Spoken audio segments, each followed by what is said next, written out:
White హౌస్లో Donald Trump అడుగుపెట్టిన తర్వాత ఇరాన్పై కస్సుబుస్సుమంటున్నారు. నెల రోజుల క్రితం ట్రంప్ ఇరాన్ను న్యూక్లియర్ ప్రోగ్రాం గురించి తమతో సంప్రదింపులు జరపాలని డిమాండ్ చేశారు. లేదంటే ఇరాన్పై బాంబుల వర్షం కురిపిస్తానని కూడా హెచ్చరించాడు. అన్నట్లుగానే నెల రోజులు దాటిపోయింది. వెంటనే ట్రంప్ ఇరాన్పై దాడులకు సైనికులను అప్రమత్తం చేశాడు. కాగా Iran supreme leader Ayatollah Ali Khamenei కూడా తన సైనికులను హై అలర్ట్లో ఉంచాడు. పరిస్థితి మాత్రం నివురుగప్పిన నిప్పులా తయారైంది. ఏ క్షణంలోనైనా అమెరికా ఇరాన్ మధ్య యుద్ధం ప్రారంభం కావచ్చు. తాజా పరిణామాలపై ఓ లుక్కేద్దాం.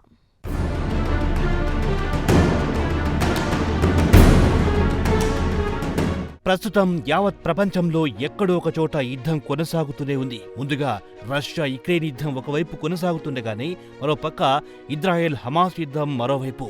ఈ మధ్యలో అమెరికా ఇరాన్ మధ్య యుద్ధానికి దారితీసే విధంగా పరిస్థితులు తయారయ్యాయి. Iran supreme leader Ayatollah Ali Khamenei Iran మిలిటరీని హై అలర్ట్లో ఉంచారు. ఏ క్షణంలోనైనా అమెరికా దాడులు చేస్తే తిరిగి ఎదురు దాడులకు సిద్ధంగా ఉండాలని సైనికులను అప్రమత్తం చేశారని రాయిటర్స్ వార్తా సంస్థకు ఇరాన్ అధికారులు తెలిపారని వెల్లడించింది. కాగా సుమారు నెల క్రితం అమెరికా ప్రెసిడెంట్ డొనాల్డ్ ట్రంప్ తెహరాన్ను వెంటనే న్యూక్లియర్ ప్రోగ్రాంకు సంబంధించి తమతో సంప్రదింపులు జరపాలని డిమాండ్ చేశారు. లేదంటే ఇరాన్పై బాంబుల వర్షం కురిపిస్తారని హెచ్చరించాడు.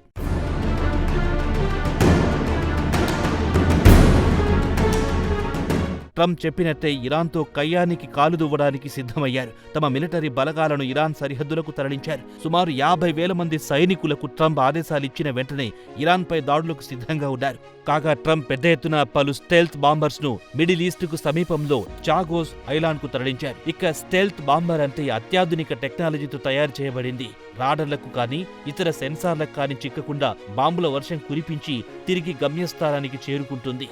శత్రువులకు ఆ మిలిటరీ ఎయిర్ క్రాఫ్ట్ ను కనుగొనడం అసాధ్యమని మిలిటరీ నిపుణులు చెబుతున్నారు. దీంతో పాటు యుఎస్ఎస్ కార్ల్ విన్సన్ ను ఆసియా నుంచి పెర్సియన్ గల్ఫ్ కు తరలించారు. అక్కడ యుఎస్ఎస్ హెన్నీ ఎస్ ట్రూమాన్ కు ఇది జత చేరుతుంది.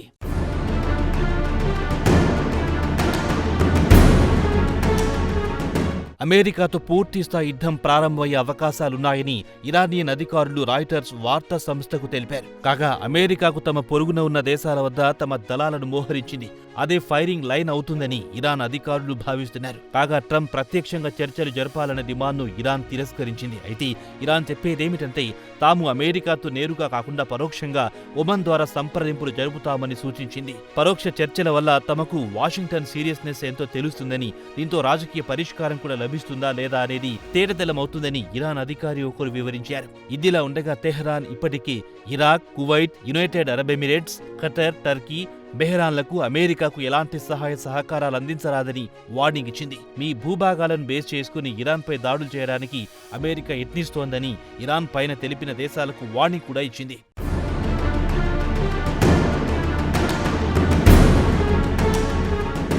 అమెరికాకి ఎలాంటి సహాయ సహకారాలు అందిస్తే పరిణామాలు తీవ్రంగా ఉంటాయని ఇరాన్ హెచ్చరించింది.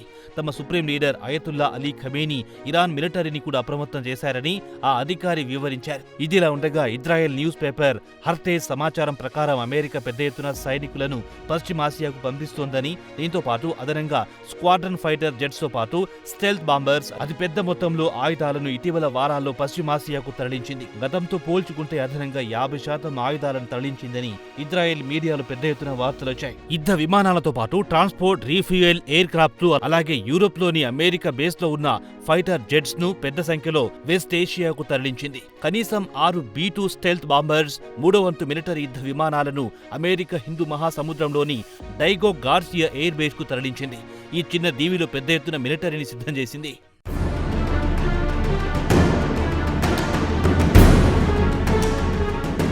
ఇక B-2 స్టెల్త్ బాంబర్స్ విషయానికొస్తే 30,000 పౌండ్ల బాంబులను తీసుకెళ్లి శత్రు స్థావరాలపై వేసే శక్తి సామర్థ్యాలు కలిగి ఉంది. అలాగే బంకర్లను ధ్వంసం చేయగల సత్తా దీనికి ఉంది. అలాగే 9 KC-135 ఎయిర్ ఫ్యూయలింగ్ ట్యాంకర్లను డైగో గార్షియాలో నిలిపి ఉంచింది.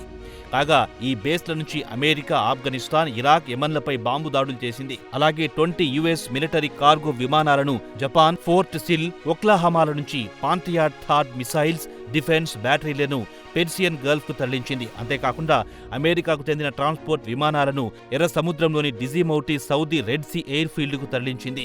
ఇక్కడి నుంచి ఇటీవలే యమన్ పై దాడులు చేసింది. అలాగే 100 US F-35, F-15, F-18 fighters ను యుఏఈ, ఖతర్, జోర్డాన్, సౌదీ అరేబియాలకు ఈ యుద్ధ విమానాలను తరలించింది.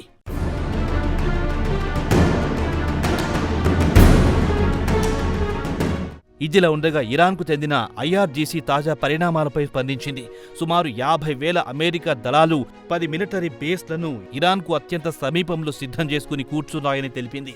కాగా మార్చిలో ఏవియేషన్ డేటా సమాచారం ప్రకారం అమెరికా ఇజ్రాయెల్కు పెద్ద ఎత్తున యుద్ధ విమానాలు సరఫరా చేసిందని, దీంతో పాటు యూరోపియన్ బేస్ల నుంచి కూడా పెద్ద ఎత్తున యుద్ధ విమానాలను ఇరాక్కు తరలిస్తోంది. ఇదిలా ఉండగా ట్రంప్ తరచూ ఇరాన్ను ఉద్దేశించి బెదిరింపులకు పాల్పడడంతో ఇరాన్ వెంటనే అధికారికంగా యుఎన్ సెక్యూరిటీ కౌన్సిల్లో ఫిర్యాదు చేసింది. వెంటనే ట్రంప్ దూకుడుకు కళ్ళెం వెయ్యాలని కోరింది. కాగా రంజాన్ లేదా ఈద్ ఉల్ ఫితర్ సందర్భంగా జరిగిన ఓ కార్యక్రమంలో ఇరాన్కు చెందిన బ్రిగేడియర్ జనరల్ అమీర్ అల్ హజీజు అమెరికాకు గట్టి హెచ్చరిక చేశారు. అమెరికాకు చెందిన 50,000 సైనికులు అద్దాల మేడలో ఉన్నారని, అద్దాల మేడలో ఉండేవారు ఇతరులపై రాళ్లు రువ్వరాదనే సామెత ఇక్కడ ఉదహరించారు.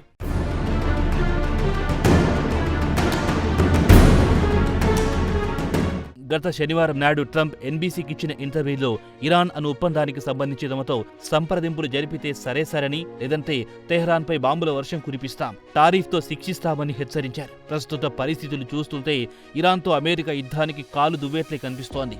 ఇరు దేశాల మధ్య యుద్ధం మొదలైతే పరిస్థితులు మరింత దారుణంగా తయారయ్యే అవకాశాలను కొట్టి పారేయలేమంటున్నారు మిలిటరీ నిపుణులు.